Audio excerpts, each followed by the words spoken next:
I'm Chad Ruthermond, And I'm Andy Kinnick. and welcome to NOCLIP Pocket, a building with 4 walls and tomorrow inside. Today, we're going to be talking about Detention, a game that was released in 2017 and was developed by Taiwanese game developer Red Candle Games. So this game, Detention, is essentially it's a narrative-based 2D adventure game that's really similar, in my eyes anyway, to the style of game that the Cat Lady sort of aspired to be. To immediately tie it back into an old episode. It's got a lot of visual and kind of control similarities. Yeah, the biggest difference is that you do more with the mouse. Yeah, you meaning, actually anything with the mouse. Yeah, you actually point and click in this, and in the Cat Lady, you use the arrow keys. And if I'm being honest, I actually like the simpler version of this better, like the version that the Cat Lady uses. I like it better too, actually. But the similarities between the games are kind of what drew me to this in the first place. And then the other thing that drew me to this is the ridiculous amount of critical acclaim that it got, which was absolutely wild. Which I think is mostly focused around the story, like the way that this game is written, which I think is fair. I think that it tells a really good story. I think it's a little bit hard to follow at times. I think intentionally so. Yeah, and I don't necessarily consider it like a knock against it because of the nature of the game, but it is like I did not get it fully on the first playthrough. Yeah. And at the end of the last episode, we were unsure of the nationality of the development studio and those kinds of details. So to make up for that, this game takes place in Taiwan in the 1960s during the White Terror period. Yes, which was not something I have much context or anything for, but while making notes on the game, I just read that it was a particularly oppressive time in their history, and that's kind of the angle of the story. Like, the characters are like high school students who feel really oppressed, and their individuality is kind of squashed by the system. Yeah, individuality, and then explicit sort of freedoms, specifically those relating to what you can and cannot participate in. As anyone who listened to the Obra Dinn episode knows, I'm not much of a history buff. No, me neither. Yeah, this was all news to me. And I think at the end of the last episode, which I may or may not end up cutting out before it actually goes live. Oh yeah, I forgot that we haven't done that yet. Yeah, I haven't edited it yet. Dear listener. Yeah, he's a little peek behind the curtain. I think I actually refer to the developers as Chinese, which, given that they're Taiwanese, I'm clearly just part of the problem here. Either way, though, let's begin talking about more of the mechanical and thematic elements, and then we'll get into the actual narrative later, because the narrative of the game isn't necessarily really the events of the game. It's what the events are relating to in the real world, and it gets a little bit complicated. Right. So let's go with what we know best: pointing and clicking. So there are a couple of main mechanics that drive this game, and they're clearly secondary to the goals. And the first, obviously, is point and click adventure stuff, like solving puzzles, and that's all. And then the other one is enemy avoidance, the fact that they actually put obstacles in your way, which is something that pretty rarely gets done that aren't explicit roadblocks. These are little prescribed challenges that you have to get past in order to proceed into the game. Yeah, they're roaming enemies. I think they're scripted, but they kind of feel like they're random when you're playing it. And I actually think the first one is actually really well implemented. There's a couple of different enemies throughout it. And I think it's what you have to do is there's an audio cue, you can kind of hear them moving around before you see them, and then you have to know to hold your breath. That's one of the the only enemy interaction mechanic that you have. and you hold your breath so they like can't hear you or sense you or like know that you're there or whatever in the fiction of the game. And it actually creates like some pretty tense moments, I think. But I feel like they kind of drop the ball in that they don't really develop it at all. Like I think all of the enemies work basically the same way. Yeah, I agree. I think that while the design of the enemy is good, I think that it's one of those things where it's well implemented at the start because you don't understand it fully, and so there are things that you want to try and do, and like you push your luck a little bit. Like you'll be like, maybe if I get this close, is it gonna do anything? And they even give you a little bit of leeway with that. While you can't like run by enemies, you can take a hit and try again, Right. which I think is valuable. But it's one of those things where once you master it, it's boring. Yeah. and it becomes that way pretty quickly, depending on player skill level and all that. But it becomes one of those things where this game becomes richer when you play it multiple times, but the actual mechanics of the game become a lot weaker. Yeah. It compounds with the fact that you already know all the solutions to the puzzles, and it makes it kind of like, I felt after we finished it, hey, I should play this game again to see if I can kind of get the hints at the story that they were giving. Mm-hmm. But then I thought about the mechanics and I went, maybe I'll watch a YouTube video. Yeah. And that became more enticing because I didn't want to play the game parts of it again. Right. Yeah, and even after you get used to it though, the first enemies can still kind of sneak up on you.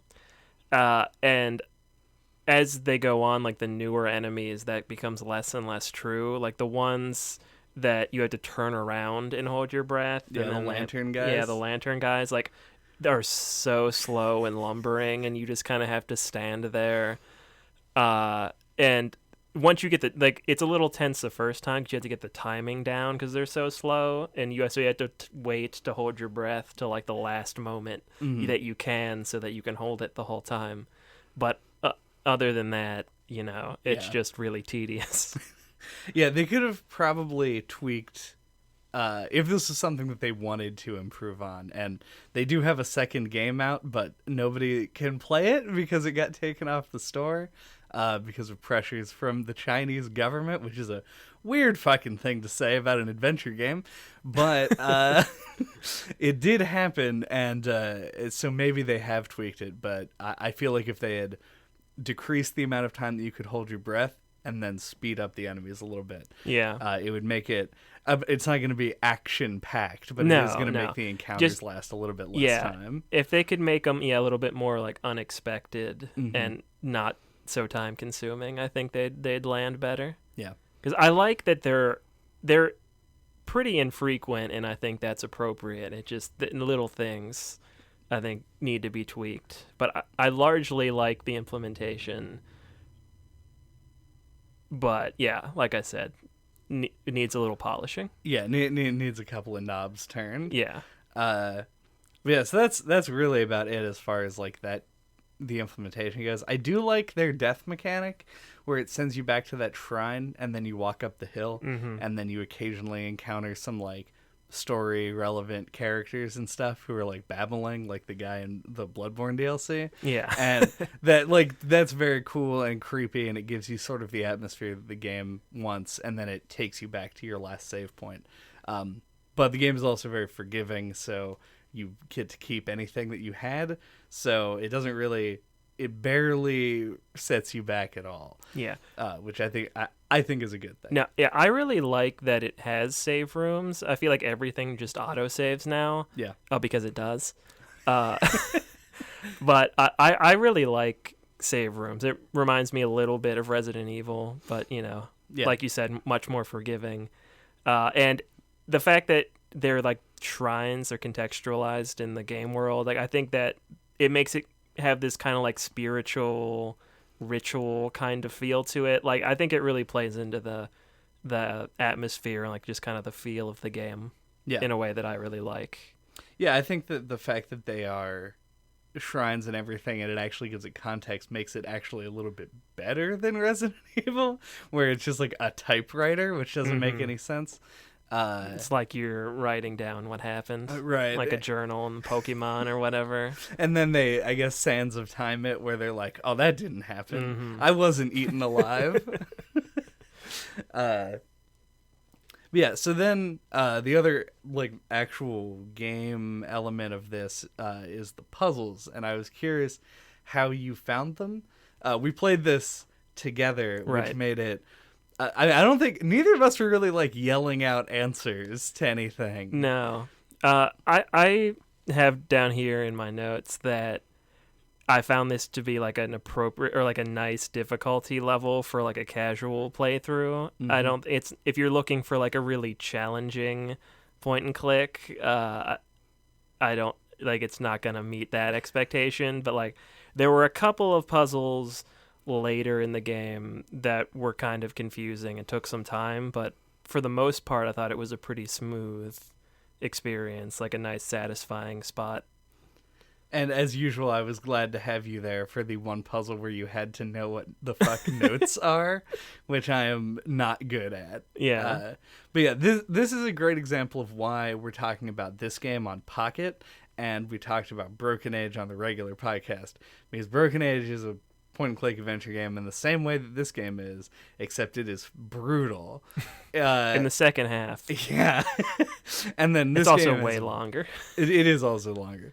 It's not like so much longer, but I think that a lot of it is because, like, if you knew how to do the puzzles in both games and just, like, speed ran both of them, this game would come out shorter still, but I don't think by that much.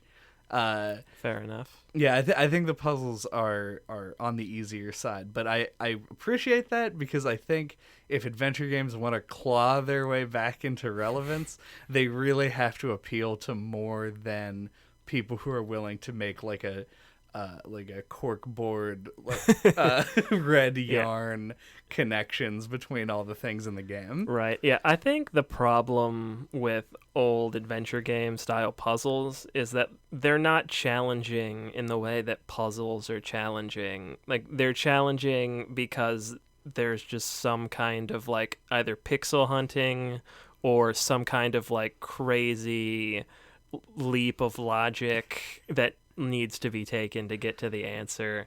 It's like you can just like take a step back from that and just kind of simplify things and just kind of craft like regular puzzles. It lands a lot better, I think.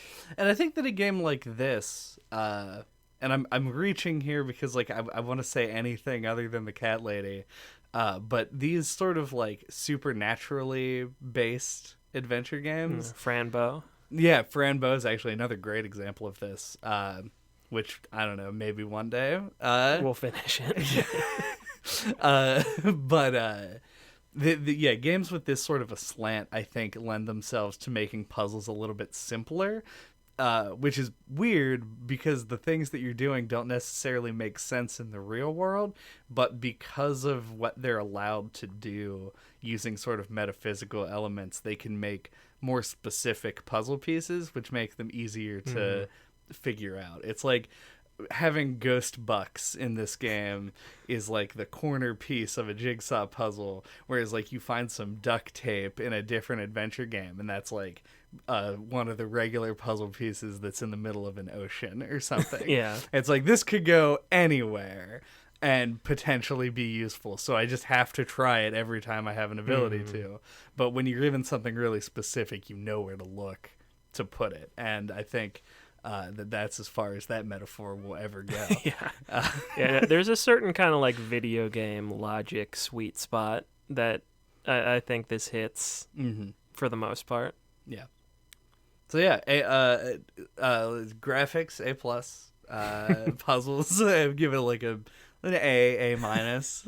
Yeah. Since you brought up the visuals there, I just wanted to comment that I think that's where it most specifically parallels the cat lady. Like the look of the game, it has the characters are animated in such a way where you can feel like you can almost kind of see the rig inside of the character model. and the backgrounds often use like real pictures as textures, and it just is a really cool look, and it's really effective in horror, kind of like FMV was for horror in the 90s, where like Yeah. it lets you show like more realistic detail than you can otherwise, and you can show creepy, fleshy, bloody looking, things, like some disturbing imagery that way. Hmm. And it really works in the game's favor. And just to build on that, like also having the very realistic sort of like background imagery, like you take a screenshot of this game with no characters on it, and you could be convinced that it was like a photograph that somebody just put it in like a black and white filter over or something. Mm-hmm. It's never quite detailed enough. It's got like a collage feel. Mm. Like it feels like you took pieces of real photographs and like kind of overlapped them. Arranged them Yeah. together. Yeah. But yeah, because it never quite has enough detail to really be realistic.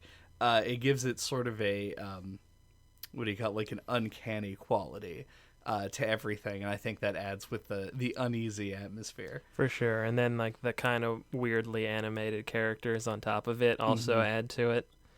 But I just wanted to comment on the like progression of the visuals in the game, because it starts out fairly grounded. You're just like in a school, Yeah.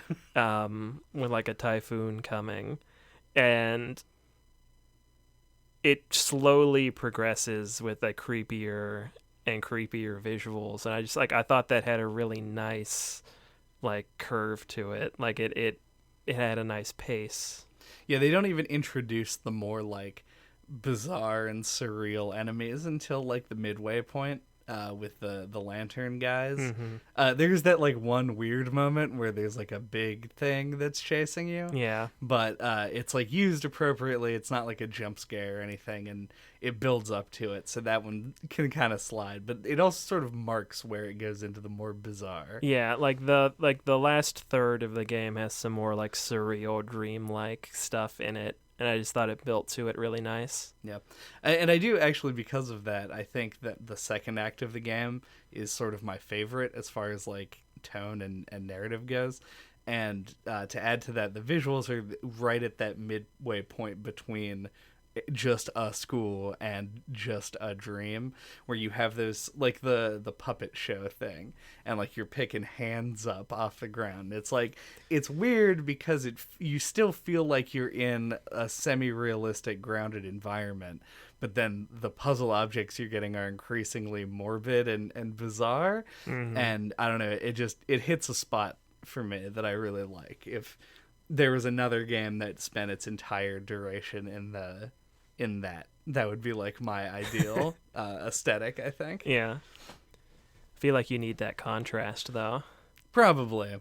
It keeping it in that by itself definitely puts you in danger of being too silly. Mm-hmm. You become desensitized. Yeah, and it becomes really, you end up with like a Psychonaut situation at that Yeah. point, where you're like, this is like weird, but like I'm so used to it that they're using it in funny ways, ha ha ha. Right. And it loses its creepy elements. Yeah. Are there any specific puzzles or like moments you wanted to shout out?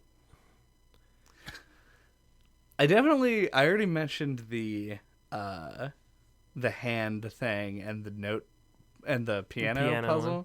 And I think that those were good. I also liked using the 8-track player and finding the right channel that gave you the song you had to play. Mm-hmm. So even though I would have been physically incapable of solving that puzzle, I really liked its setup and payoff. But the one right after that is probably my favorite puzzle in the game, which is after you do the puppet show. But the entire reason isn't because of the puzzle itself. It's more just I liked the transition, because it goes from that scene of the puppets, and then the puppet like has a puppet gun and like shoots somebody, and then it transfers into the dream sequence with the fish and shit. Right. And it's real weird, and I loved the sequencing of it so much that stood out to me probably more than anything else. Yeah, that's that's definitely got some like really strong imagery. Like the puppet show, like theming, I thought was really cool. But just go back to the piano puzzle real quick. I just wanted to comment on that because in Year Walk, there's a music puzzle, and we talked about that about a year ago now, I think. Yeah, it was a Halloween episode. And in that, we talked about how even though I have some familiarity with music, it was hard for me to tell what I was supposed to do, which made that puzzle like pretty difficult. Yeah. But in this, they think they do a way better job in that the song, like the little riff that you have to play is like really simple, and like it's more about like finding what you're supposed to play and then like remembering it so you can execute it, and I think that works out a lot better. As somebody who never participated in this but frequently sat behind people who were doing this, it reminds me a little bit of like when people are tuning an instrument and they have like something that's in tune, whether it's a tuner itself or another instrument of the same type, and they'll play a note and then you'll play what should be the same note, and then you slowly tweak it until you get there. Trying to like work out that song was like, you're like, you hear it's like bing, and then you press, you're like dong, you're like, that's not it, hold on, and you move up one more, and like you keep trying to do that until you find the right thing. And then they even put like little like bloody fingerprints on the keys that you're supposed to hit, which helps like particularly tone deaf people like me to sort of narrow down. Because if somebody gave me a piano in real life and was just like, play these 3 notes, I'd be like, I'll be here until next Friday. I have to try every note in sequence until I get it right. It's just a solidly designed version of that puzzle. Yeah, like more so than I think any other music-based puzzle I've seen in a game. Yeah, it's like the right level of complexity, I think, that anybody can do it. Did you have a standout? Yes, or was that also yours? No, I did have one, but I just wanted to also comment on that. My favorite thing that the game does is in the later part of the game with the radio, where you have to like tune the radio to the 3 different stations, and it doing so takes you to a different place. And I think there's significance to like the songs, like if they're like different era, like they represent different years in time, and that was where it takes you to, but I'm not 100% certain on that. But I just thought that was a really cool idea, like in having to like jump around between the 3 of them. I just thought that was really neat, like visual mechanical conceit thing that they had going on. Yeah, I do like that a lot, and I think that in most games I would find the having to go back to the room more tedious than I did, and it just kind of goes to show how far like a visually interesting change is to getting your puzzle to like click and to not wear on the viewer. Good shit. Yeah, contrasts nice with just exploring the school, which you'd been doing up to that point. And in each different era, there isn't a lot to explore, so it's easy to come back and jump around. Yeah, it's your little hub. Yeah. So I just thought that was really cool. Stands out in my mind. I was just the only other thing I have that I wanted to talk about is the notebook that you have. You have a notebook in your inventory, and I just thought that was a really effective, like, and thematic and non-intrusive, like, way to deliver, like, backstory and lore. Because, like, if you don't care, you never have to open it for anything. Right. And if you do, you can read it at your leisure and get a bunch of details if you want them. Yeah. I think if you don't care, then this game is probably not for you. But at the same time, it is a good, that's like a standard that I think games generally should follow. If your game isn't entirely about its history, then don't make the player deal with it. Right. I think. No, I agree. Yeah, but the notebook in the game is like a not entirely diegetic, but partially so menu system that I think just works. It definitely a good shout out, I would say. Yeah. Plus, like, they do an interesting job. Like, the fact that this game was translated, presumably, and was not written in English, makes the coherence of the notebook stand out to me. Like, I think that the translation team fumbles here and there, but, like, largely did a fantastic job at making this, like, readable to a Western audience. Yeah, I would totally agree. Yeah.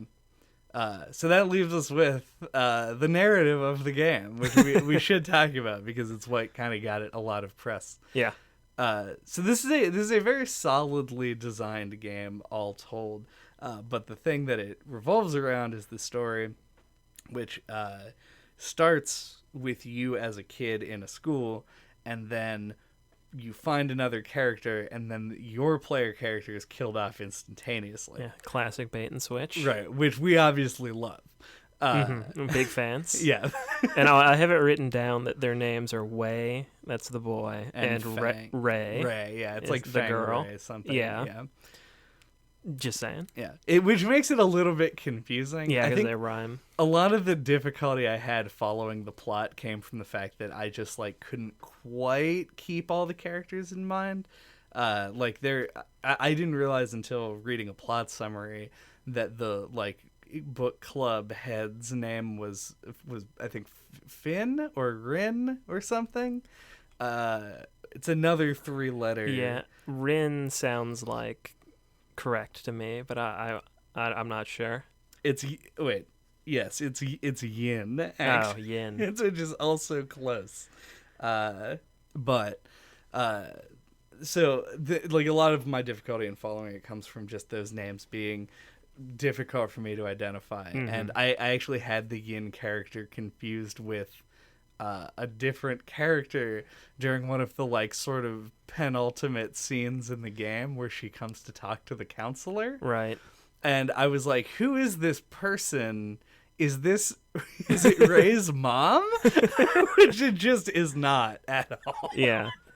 It's really hard to follow a story that's got this kind of historical context when you are not at all familiar with the culture that it comes from. There's just a lot of details that you need to like file in your mind, and it's hard to keep up with. Yeah, but so the game's plot sort of takes you on this roundabout kind of way of getting to where it's supposed to be.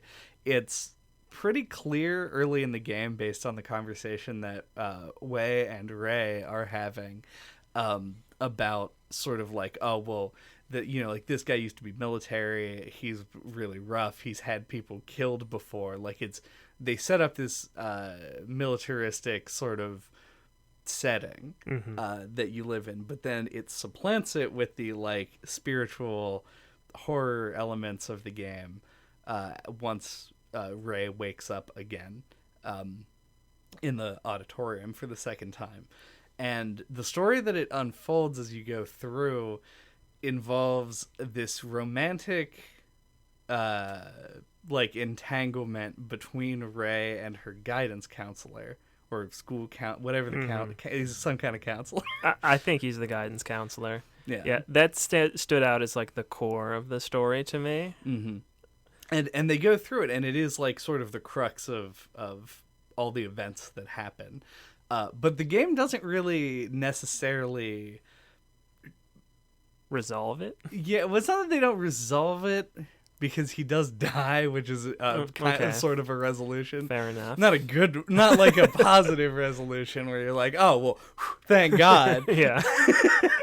But I would say the game doesn't like talk down to the relationship. Like they don't put it forward as like a moral thing. Like it's not a quandary. Yeah, they just kind of present it as it is. Yeah, and then it loops back to that militaristic setting again near the end because after all of the events of the game, there's a book club that is reading forbidden books, banned books, whatever you want to say, like things that the government doesn't want them to read.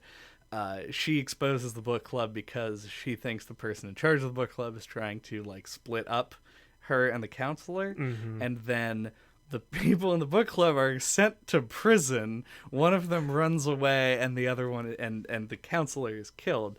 And that is sort of like the overall, I think, like defining part of what, maybe not the narrative, but the theme of the game is the story of the like violent oppression that's happening. And the game broaches it from such like a distant angle that I think that it does a really good job of making you actually consider it, you know? Yeah.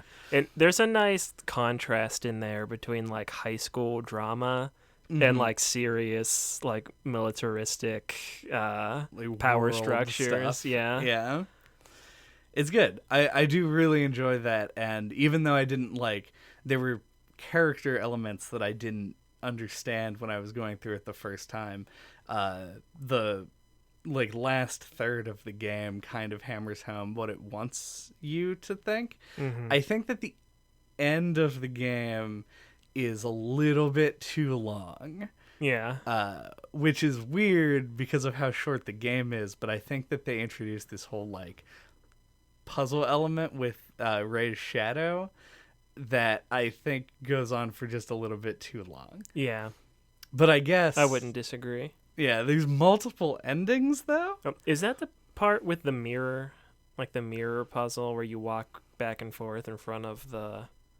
Oh, and no, it's actually, oh, maybe it's like right after that. Okay. Because you walk back and forth, then it plays a little scene, and then the end of the game, you talk to your shadow, and she asks you questions. Right. Right, and I guess depending on your answers to those questions, you can get one of two endings, and while not a good closure to the story, the bad ending, which we didn't get, is brutal and kind of badass. I actually didn't read about that. I'm excited. Yeah. So what happens in the end if you don't show remorse for your actions, because basically that's how they divide it up. It's like they ask you a question, and if you say like, I wouldn't, you lead the questions into the era of I probably wouldn't do it again given the chance. Then you get the scene with Paper Airplane, like you get the last little thing, and then you get the ending with Wei as an old man going back to the school and shit. And then if you don't, then the shadow's like, you're not like me. And then you wake back up in the auditorium, and the shadow gives you a noose, and you hang yourself, and then the game starts over. So it's like that's cool. Yeah, so it's like this whole like sort of like, I guess, Buddhist-esque like cycle of themes. Yeah, and it's really, really good, and I wish that we sucked worse, I guess, because the bad ending is really neat. The old man coming back to the school, though, also cyclical themes. Also true, and they did a cool credit sequence also, which I always like. Yeah, I mean, I feel like they pulled off the rare hat trick of both endings being cool. It's true. We talked, even a game that we both really enjoyed in Life is Strange, a lot of the things that we talked about when we were talking about the game on the podcast infinite years ago was one of these endings feels like the ending they wanted you to go with, and the other one feels like a PowerPoint presentation. And like this game actually has a good ending in both directions, which is surprising. Yeah. I don't know, do you have anything else? I think that's it. Oh, also, this game's on the Switch. Oh, did it come out? Yeah. I didn't know that. Just thought that was interesting. Like, I didn't know this had that kind of notoriety. I thought it was a much smaller thing.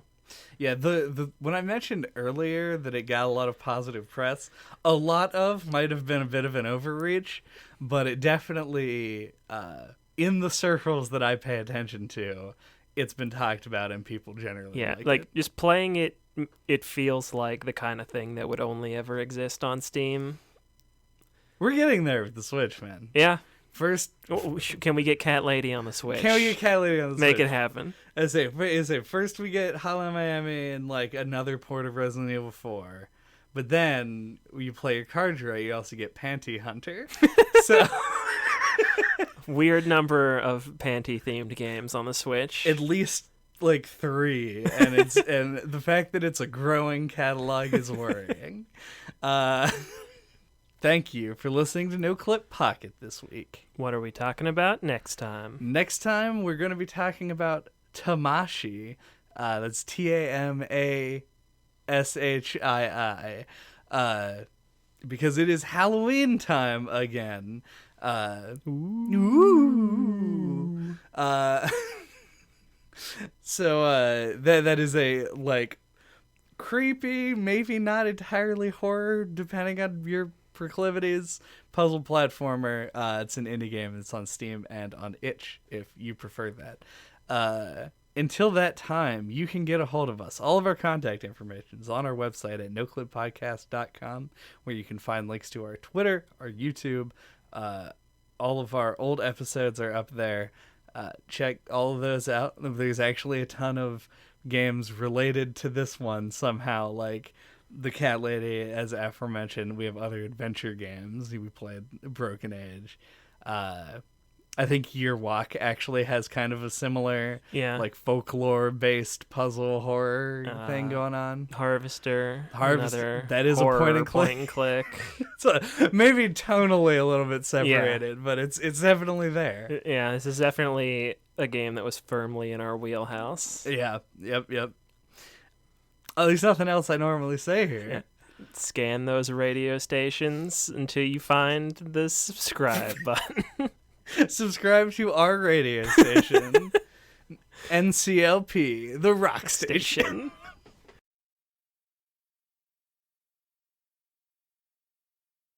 Yeah, I'm clipping, but I also think you're clipping. Clip. I think we always clip a little. We always clip. I think it's unavoidable. That's ironic, given... Yeah. We are clipping. Yes, clip. Yes, clip. Welcome to Yes, Clip.